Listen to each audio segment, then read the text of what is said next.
Hi friends, how are you? I am PC Sethi welcomes you once again on my YouTube channel. In this session we are going to discuss one important topic that is known as resonance enthalpy. Resonance enthalpy काफ़ी important है JEE के लिए और NEET दोनों के लिए काफ़ी important है. अगर आप ये सेशन लास्ट तक अटेंड करेंगे तो डेफिनेटली ये टॉपिक आपका कंप्लीट कवर हो जाएगा. इस सेशन को हम 3 पार्ट्स में डिवाइड करने वाले हैं. फर्स्ट पार्ट में हम बात करेंगे दैट इज़ बॉन्ड एंथैल्पी की. सेकंड में हम बात करेंगे रेजोनेंस एंथैल्पी को कैसे डील किया जाता है. थर्ड में रेजोनेंस एंथैल्पी से रिलेटेड न्यूमेरिकल्स होंगे. तो लास्ट तक आप अटेंड करें और इस टॉपिक को कंप्लीट कवर करें. तो so guys without wasting your time let's now start. Resonance enthalpy. Resonance enthalpy को डिस्कस करने से पहले हम यहाँ डिस्कस करने वाले हैं दैट इज़ बॉन्ड एंथैल्पी.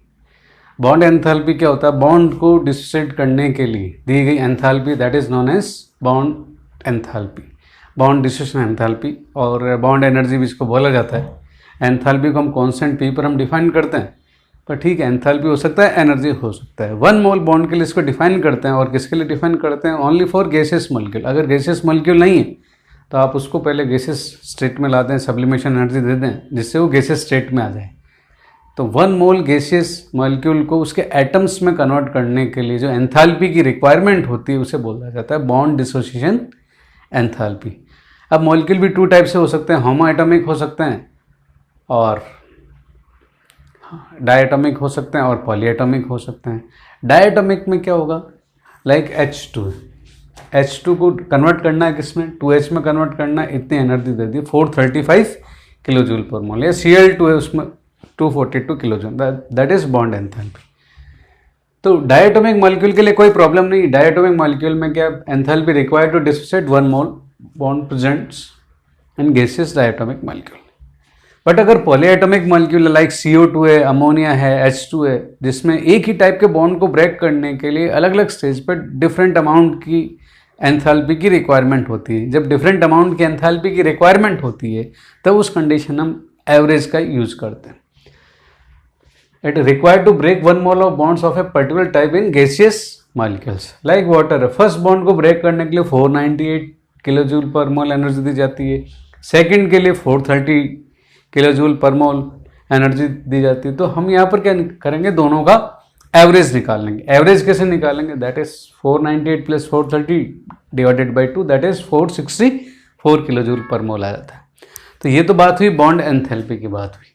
अगर हमें बॉन्ड एंथैल्पी गिवन है और हमें एंथैल्पी ऑफ रिएक्शन डिटरमाइन करना है तो क्या करना है आपको? जो गैसियस मॉलिक्यूल्स है, रिएक्टेंट एंड प्रोडक्ट है, तो जितने भी बॉन्ड्स प्रेजेंट हैं रिएक्टेंट में उन सबकी बॉन्ड एंथैल्पी को सम करना है.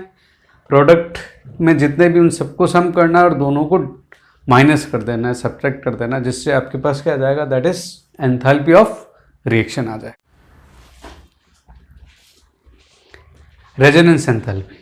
रेजोनेंस एंथैल्पी कब यूज आता है? जब कोई मॉलिक्यूल रेजोनेंस शो करता है. और आपको पता है जब रेजोनेंस कोई शो करेगा तो उसकी स्टेबिलिटी इंक्रीज होगी. और जब इंक्रीज होगी तो उस कंडीशन में जो उसका डेल्टा एच फॉर्मेशन है कैलकुलेटेड एंड एक्सपेरिमेंटल उसमें कुछ डिफरेंस आएगा. ये जो डिफरेंस है यही रेजोनेंस एंथैल्पी होता है. ये डिफरेंस क्यों आएगा? क्योंकि जो आप कैलकुलेट करेंगे, पेपर पे कैलकुलेट करेंगे, बॉन्ड एंथैल्पी की हेल्प से कैलकुलेट करेंगे, वहाँ तो रेजोनेंस का इफेक्ट शो नहीं होगा. बट प्रैक्टिकली जब आप उसको डिटरमाइन करेंगे तो वहाँ पर वो शो होगा. तो इन दोनों में कुछ न कुछ डिफरेंस होगा. ये जो डिफरेंस है that is known as resonance enthalpy or resonance energy. When a compound show resonance, there is considerable difference between enthalpy of formation as calculated from bond enthalpy and that determined experimentally. दोनों में difference रहेगा. That is known as resonance enthalpy. Resonance enthalpy का सबसे की point ये कि ये always negative, ये हमेशा नेगेटिव होती है. कोई फॉर्मूला आपको ध्यान रखने की जरूरत नहीं, बस आप ये ध्यान रखें कि फॉर्मेशन और कैलकुलेटेड जो माइनस कर रहे हैं आप इससे से माइनस करें कि वो रेजोनेंस एंथैल्पी क्या है? नेगेटिव आए. या उसको यूज भी कर रहे हैं तो इससे से करें कि रेजोनेंस एंथैल्पी नेगेटिव. लाइक एक एग्जांपल के तौर पर हम देखते हैं लाइक बेंजीन है. बेंजीन बन रहा है ग्रेफाइट प्लस हाइड्रोजन. कैलकुलेटेड आता है 5368.5. इतना एनर्जी रिलीज होता है और एक्सपेरिमेंटली इतना रिलीज होता है. एक्सपेरिमेंटली डेफिनेटली ज़्यादा एनर्जी रिलीज होगा. क्यों? एक स्टेबलाइज मॉलिक्यूल बन रहा है, रेजोनेंस से स्टेबलाइज मॉलिक्यूल बन रहा है तो ज़्यादा एनर्जी रिलीज होगा. तो रेजोनेंस एनर्जी क्या होगी? इन दोनों को इससे से माइनस करना है कि नेट आंसर क्या है अपने पास? नेगेटिव में है. तो दैट इज 5535 और इसको 5368.5 ये आ जाएगा 166.5 किलो जूल पर मोल। एक बात और ध्यान रखें कि जब भी रेजोनेंस स्टेबलाइज मॉलिक्यूल को एज आप रिएक्टेंट यूज कर रहे हैं, एज ए रिएक्टेंट यूज कर रहे हैं, like in case of combustion, in case of hydrogenation, hydrogen add कर रहे हैं, और उस कंडीशन में अगर आपको रेजोनेंस एनर्जी डिटरमाइन करनी है तो उस कंडीशन आप कैलकुलेटेड माइनस ऑब्जर्व कर दीजिए, और जब एज ए ये प्रोडक्ट अपीयर हो रहा है तो उस कंडीशन में ऑब्जर्व माइनस कैलकुलेटेड या एक्सपेरिमेंटल माइनस कैलकुलेटेड कर दीजिए। अदरवाइज इसकी भी कोई रिक्वायरमेंट नहीं है। बस आप ये ध्यान में रखें, जो रेजोनेंस एंथैल्पी होती है, रेजोनेंस एंथैल्पी क्या होती है? नेगेटिव होती है। तो नेक्स्ट पार्ट हम देखते हैं इससे रिलेटेड न्यूमेरिकल्स।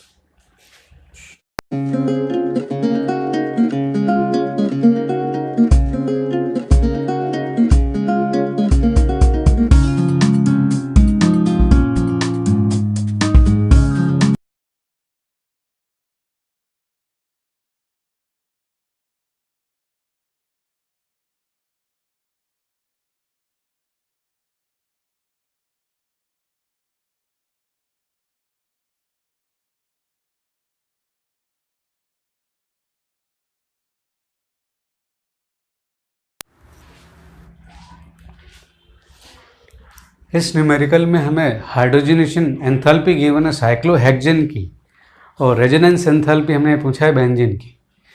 अब रेजोनेंस एंथैल्पी डिटरमाइन करने के लिए अपने को एक और डेटा गिवन है, that is experimental quantity, experimental value of hydrogenation of benzene. अब कैलकुलेटेड हम कैसे करेंगे? तो साइक्लोहेक्सीन में क्या रेजोनेंस होता है? नहीं होता है। तो साइक्लोहेक्सीन में कितना एनर्जी रिलीज हुआ? -119.5। अगर मैं इसी को 3 टाइम्स कर दूं, अगर मैं बेंजीन लूं थियोरेटिकली जिसमें रेजोनेंस शो नहीं हो रहा है, तो उसमें कितना एनर्जी शो होगा? 1 बॉन्ड को सैचुरेटेड करने के लिए इतना एनर्जी देना पड़ता है, तो 3 के लिए कितना देना पड़ेगा? इतना देना पड़ेगा, 358.5। इसमें रेजोनेंस कहीं कंसिडर नहीं हुआ। इट मीन्स ये क्या हुई हमारे पास? बेंजीन की हाइड्रोजनेशन एंथैल्पी हुई कैलकुलेटेड। एक्सपेरिमेंटल कितना दे रखा है?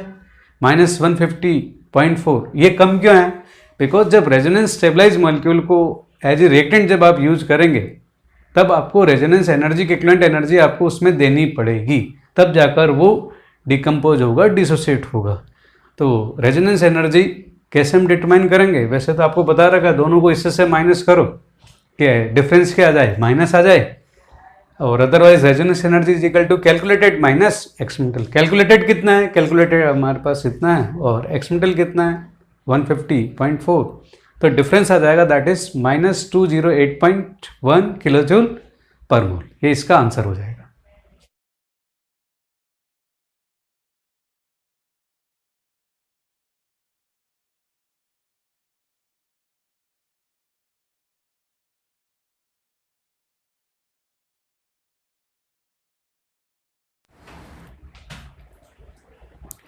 इस प्रॉब्लम में हमें रेजोनेंस एनर्जी डिटरमाइन करनी है ब्यूटाडाइन की। ब्यूटाडाइन से रिलेटेड एक और डेटा अपने को गिवन है, दैट इज फॉर्मेशन। जो गिवन है दैट इज एक्सपेरिमेंटली डिटरमाइन, वो कितना है? That is 115। अगर मैं किसी भी तरह से फॉर्मेशन कैलकुलेटेड डिटरमाइन कर लूँ तो हमारी प्रॉब्लम इजीली सॉल्व हो जाएगी। अब हमारा पूरे न्यूमेरिकल में यही फोकस रहेगा कि मैं कैसे डेल्टा एच कैलकुलेटेड मैं डिटरमाइन करूँ, किसके लिए? ब्यूटाडाइन के लिए। हमें हाइड्रोजन एंथैल्पी दे रखी, हाइड्रोजन एंथैल्पी इथीन की दे रखी, मीन्स एडिशन ऑफ हाइड्रोजन हो रहा है। अब आपको ये रिलेट करना है कि इथीन और ब्यूटाडाइन में क्या रिलेशन हो सकता है। इथीन में भी 1 डबल बॉन्ड है और ब्यूटाडाइन में 2 डबल बॉन्ड है। मीन्स थ्योरेटिकली मैं ये कह सकता हूँ कि अगर इसके हाइड्रोजनेशन में इतना एनर्जी रिलीज होता है तो ब्यूटाडाइन में कितना डबल बॉन्ड है? 2 डबल बॉन्ड है। यहाँ कितना है? 1। यहाँ कितना है? 2। तो मैं कह सकता हूँ यहाँ जो एनर्जी आउट होगी वो कितनी आएगी? इसका जस्ट डबल होगा। डबल कितना? That is -264। साथ में अपने को एक और डेटा गिवन है, that is formation of butane. Butane का फॉर्मेशन दैट इज -140। इस वाली इक्वेशन को कंडेंस फॉर्म में मैं इससे मेंशन कर सकता हूँ, C4H6 + 2H2 गिव C4H10। ऐसा क्यों करा है? इससे क्या होगा ताकि C4H10 कैंसिल आउट हो जाएगा और हमारे पास जो टारगेट रिएक्शन है वो आ जाएगी। टारगेट रिएक्शन कौन सी? वही हमारे पास फॉर्मेशन। किसका फॉर्मेशन डिटरमाइन करना है अपने को? ब्यूटाडाइन का फॉर्मेशन कैलकुलेटेड हमने डिटरमाइन करना है। हमारे पास ये रिएक्शन चाहिए कैसे भी, और हमारे पास नेट अभी 2 रिएक्शंस अवेलेबल है, और इनको देख के आप इजीली जज कर सकते हो कि अगर मैं फर्स्ट में से सेकंड को माइनस कर दूं तो उस कंडीशन में क्या होगा? C4H10 से क्या हो जाएगा? कैंसिल आउट हो जाएगा। रिमेनिंग क्या रहेगा? 4C + 3H2 and C4H6। तो फर्स्ट रिएक्शन और सेकंड रिएक्शन की हेल्प से मैं इसका डेल्टा एस इजीली डिटरमाइन कर सकता हूं। तो कैलकुलेटेड कितना आ जाएगा, इसका तो एडिट जाएगा -40 और ये माइनस क्या थे, कितना आ जाएगा, साइन चेंज हो जाएगा 264। Net result is 124। यहां तक हमने क्या करा है, यहां तक हमने डिटरमाइन किया है डेल्टा एच कैलकुलेटेड। कैसे डिटरमाइन किया है, जो इथीन का जो डेटा था उसको हमने ब्यूटाडाइन के लिए हमने शिफ्ट किया है, क्यों, हमें तो कैलकुलेटेड डिटरमाइन करना है। तो इसके लिए हमारे पास आ गया -264 आ गया, और जब -264 आया और ब्यूटेन का हमें गिवन है, तो दोनों रिएक्शन को हमने रीअरेंज कर लिया, और रीअरेंज करने के बाद हमारे पास इस रिएक्शन का कैलकुलेटेड आ गया 124। ये हमें गिवन है पहले से, कौन सा, एक्सपेरिमेंटली गिवन है 115।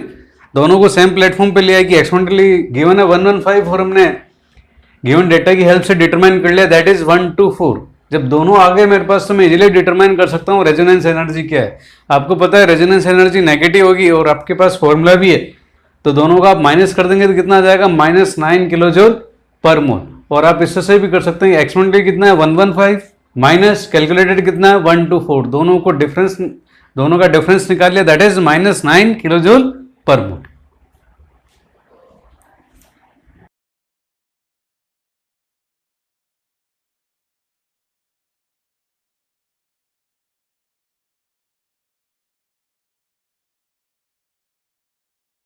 इस प्रॉब्लम में हमें डिटरमाइन करनी resonance enthalpy of benzene. Benzene की रेजोनेंस एंथैल्पी कैलकुलेट करने के लिए हमें एक डेटा गिवन है, that is enthalpy of formation of benzene, that is -5500। इतना हमें गिवन है। तो सेम प्लेटफॉर्म पे मैं डेल्टा एच कैलकुलेटेड डिटरमाइन करूंगा और दोनों को माइनस करके मैं इजिली रेजोनेंस एनर्जी में यहाँ पर डिटरमाइन कर सकता हूँ। अब ये कैसे डिटरमाइन करूंगा, तो मेरे पास टारगेट रिएक्शन ये होगी कि कार्बन प्लस हाइड्रोजन ये बनता है बेंजीन। साथ में इसमें प्रॉब्लम में स्पेशल पॉइंट ये कि सारे किससे बन रहे हैं, गैसियस एटम्स से बन रहे हैं। गैसियस एटम से बन रहा है, इसका मतलब रिएक्टेंट की बॉन्ड एंथैल्पी की हमें कोई रिक्वायरमेंट नहीं रहेगी, वो जीरो रहेगी। और बेंजीन में आपको पता है, अगर थ्योरेटिकल में बात करूं उसमें 3 डबल बॉन्ड होंगे, 3 सिंगल बॉन्ड होंगे, कार्बन कार्बन और 6 CH बॉन्ड होंगे। तो मुझे अगर enthalpy of formation calculated determine करना है बेंजीन के लिए, तो मुझे 3 डेटा की रिक्वायरमेंट होगी, carbon single bond, carbon double bond और कार्बन हाइड्रोजन बॉन्ड। तो इसको कैसे सॉल्व कर सकते हैं, सबसे पहले इथीन का फॉर्मेशन दे रखा है, एथेन का फॉर्मेशन दे रखा है, दैट इज -2800। अगर मैं इसका डेल्टा एस लिखूं तो क्या होगा, enthalpy of formation that is bond enthalpy of reactant minus bond enthalpy of product. Reactant में तो सारा गैसियस फेज में, तो ये तो कितना हो जाएगा 0। इसमें आप देख सकते हैं कितना कार्बन कार्बन बॉन्ड होगा, ओनली 1। कार्बन हाइड्रोजन बॉन्ड कितना होगा, 3 इसमें टोटल आ गया 6। ओके, रिएक्टेंट का 0 हो गया, CH का हमें गिवन है 400। तो इसकी हेल्प से मैं डिटरमाइन कर लूंगा कि कार्बन कार्बन सिंगल बॉन्ड का बॉन्ड एनर्जी कितना होगा, 400। सेम वे में दूसरा डेटा में गिवन है enthalpy of formation of ethene. Ethene का फॉर्मेशन इस एटम से कैसे होगा, इससे होगा। अगेन टोटल डेल्टा दे रखा -2200 और रिएक्टेंट का कितना होगा 0। और इसमें क्या क्या प्रेजेंट है, कार्बन डबल बॉन्ड प्रेजेंट है plus 4 carbon hydrogen bond present है, CH बॉन्ड 4 प्रेजेंट है और carbon carbon double bond 1 present है। ये अगेन हमें गिवन है, जैसा हमने यहाँ यूज किया था, दैट इज 400। ये मैं यूज कर लूंगा और यहाँ से मैं carbon carbon double bond determine कर लूंगा, दैट इज 600 आ जाएगा। तो इस वाले पार्ट में हमने क्या करा, इस वाले पार्ट में हमने कार्बन कार्बन सिंगल बॉन्ड और डबल बॉन्ड का हमने बॉन्ड एंथैल्पी डिटरमाइन कर लिया, और हाइड्रोजन का, कार्बन हाइड्रोजन का हमें गिवन है। तो अब हमारे टारगेट रिएक्शन पे चलते हैं। इसके लिए हमें कैलकुलेट करना है। कैलकुलेट करने के लिए अगेन रिएक्टेंट तो वही 0 हो जाएगा, और इसमें क्या क्या प्रेजेंट है, 3 डबल बॉन्ड प्रेजेंट है, 3 सिंगल बॉन्ड प्रेजेंट है और 6 कार्बन हाइड्रोजन बॉन्ड प्रेजेंट है। तो कार्बन कार्बन का वैल्यू हमें पता है कितना, 400 है। C डबल बॉन्ड C का इतना है और CH का 400 है। तो यहाँ से टोटल मेरे पास डेल्टा एच कैलकुलेटेड आ जाएगा -5400। तो इन सब डेटा की हेल्प से हमने क्या करा, कैलकुलेटेड डिटरमाइन कर लिया -5400। एक्सपेरिमेंटल हमें गिवन है, एक्सपेरिमेंटल कितना गिवन है, -5500। यहाँ पर रेजोनेंस कहीं कंसिडर नहीं हुआ, इसलिए हमने pure single and pure double bond लिए। अब रेजोनेंस एनर्जी आप इजीली कैलकुलेट कर सकते हो, कैलकुलेटर आपके पास है और ऑब्जर्व और एक्सपेरिमेंटल डेटा भी आपके पास है, दोनों का आप माइनस कर देंगे तो फाइनल रिजल्ट कितना आ जाएगा, -100 किलो जूल पर मोल। तो ये रेजोनेंस एनर्जी आ जाती है किसकी, बेंजीन की।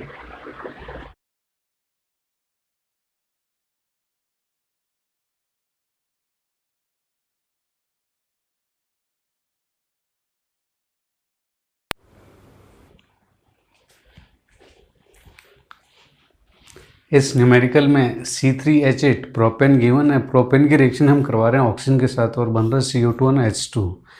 इसके लिए अपने को डिटरमाइन करना डेल्टा H कितना होगा, एक्सपेरिमेंटली डेल्टा H कितना होगा। अब हमें बॉन्ड एंथैल्पीज गिवन है डिफरेंट बॉन्ड्स की। अब बॉन्ड एंथैल्पी का प्रॉब्लम है कि वो सिर्फ किस फेज के लिए एप्लीकेबल हो सकता है, सिर्फ ओनली गैसियस फेज के लिए वो एप्लीकेबल हो सकता है।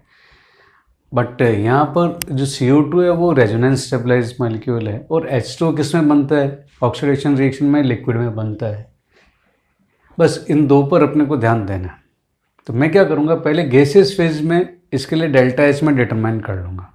गैसियस फेज में जो डेल्टा H1 आएगा उसमें वेपराइजेशन के अकॉर्डिंग मैं एडजस्टमेंट कर दूंगा y का जो भी होगा। उसके बाद जो रेजोनेंस एनर्जी उसका भी थोड़ा बहुत उसमें जो मॉडिफिकेशन होगा वो मैं उसमें मॉडिफिकेशन कर दूंगा। तो मेरे पास इसका एक्सपेरिमेंटली आ जाएगा कितना डेल्टा H। तो पहले मैं गैसियस फेज में मेंशन करूंगा कि इसके लिए डेल्टा H1 कितना है। तो गैसियस फेज में अपने को पता है क्या होता है, bond enthalpy of reactant minus sum of bond enthalpy of product. Propane में 2 कार्बन कार्बन बॉन्ड है, 8 कार्बन हाइड्रोजन बॉन्ड है, 5 ऑक्सीजन बॉन्ड है, माइनस प्रोडक्ट की बात करें 1 CO2 में कितना CO बॉन्ड है 2, तो 3 में कितना होगा 6, और हाइड्रोजन ऑक्सीजन के बीच में यहाँ कितने बॉन्ड हो सकते हैं, 1 वाटर मॉलिक्यूल में 2 होते हैं, तो 4 में कितने होंगे, 4 वाटर मॉलिक्यूल में दैट इज 8। इन सब का वैल्यू गिवन है x5 x1 x2 ये आ जाएगा। पर दिक्कत ये सिर्फ किसके लिए आया है, ये हमारे पास इस पे वेपर फेज और गैसेस फेज के लिए है। हम फर्स्ट स्टेप में ये चाहते हैं कि ये वाटर किस में आ जाए, लिक्विड स्टेट में आ जाए। तो उसके लिए अपने को वेपराइजेशन के लिए एंथैल्पी दिया हुआ दैट इज y। अब मुझे लिक्विड चाहिए, वेपर को रिमूव करना है। तो वेपर को रिमूव करने पर आपको इजीली डिटेक्ट कर सकते हैं कि फर्स्ट और सेकंड में मेरे को क्या करना है, सेकंड को मैं का साइन चेंज कर दूंगा और उसको 4 से मल्टीप्लाई कर दूंगा। 4 से मल्टीप्लाई करने पर क्या होगा, ये 4H2 लिक्विड आ जाएगा और 4H2y वेपर से कैंसिल आउट हो जाएगा। तो ऐसा करने पर मेरे पास डेल्टा H कैलकुलेटेड आ गया कितना, ये तो as it is I, plus ये जो y था रिवर्स करने पर हो जाएगा -4y। 4 क्यों है, क्योंकि इस इक्वेशन को किससे मल्टीप्लाई किया हमने, 4 से मल्टीप्लाई किया। यहाँ तक आने के बाद भी ये कैलकुलेटेड ही रहा है, क्यों, बिकॉज इसमें CO2 जो रेजोनेंस स्टेबलाइज मॉलिक्यूल है, रेजोनेंस स्टेबलाइज मॉलिक्यूल का जो एक्सेस स्टेबिलिटी है उसकी वजह से जो ज़्यादा एनर्जी रिलीज होनी चाहिए थी वो एनर्जी का कहीं है इन्वॉल्वमेंट नहीं है। तो डेफिनेटली उसको भी हमें इसमें इंक्लूड करना पड़ेगा। रेजोनेंस एंथैल्पी गिवन है दैट इज -z। मुझे पता है जब भी रेजोनेंस स्टेबलाइज मॉलिक्यूल बनेगा तो उतनी एनर्जी एक्स्ट्रा आउट होगी। यहाँ 3 मोल बन रहा है, 1 मोल के लिए कितना है दैट इज z, तो 3 मोल के लिए कितना हो जाएगा 3z। तो कितनी एनर्जी आउट हो जाएगी, -3z एनर्जी एक्स्ट्रा आउट हो जाएगी। तो फाइनली डेल्टा H एक्सपेरिमेंटल में बॉन्ड एंथैल्पी की हेल्प से इतना आएगा, फिर ये वाटर का वेपराइजेशन की वजह से आएगा और ये किसकी वजह से आएगा, दैट इज CO2 की रेजोनेंस एनर्जी की वजह से आएगा। तो फाइनली आंसर ये हो जाएगा।